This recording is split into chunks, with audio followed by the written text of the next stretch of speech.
kailangan niyo ng time for sa inyong sarili, no? Something like that, no? So, connect with earth, no? Maybe mag-meditate kayo, mag-grounding, no? Grounding, no?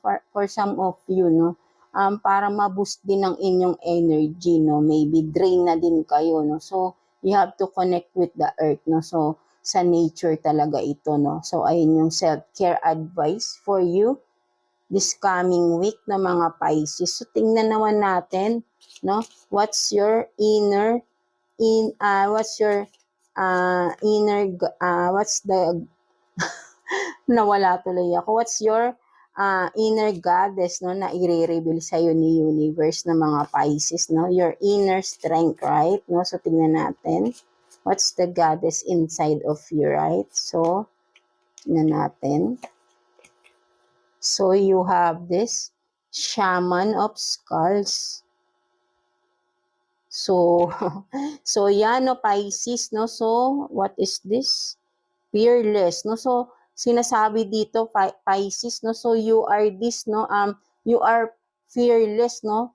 You are this super, matapang na person, no? So, kumbaga, ito yung sinasabi sa iyo dito ni universe. You are this, no? Wala kang inuurungan, no? Something like that. Kapag may decision ka, ayun talaga yung decision mo, no? Something like that. Kumbaga, kung sa laban talaga, no? Ayun ka, wala kang kinakatakutan, no? But then, maybe for some of you, hinay-hinay lang, no? Hindi lahat kailangan matapang ka sa mga hinaharap mo, no? Meron ding dapat ay binabalance mo muna bago mo harapin. Pag-isipan mo muna kung dapat ba itong harapin. Pag-isipan mo muna din kung dapat ba siyang komprontahin, 'di ba?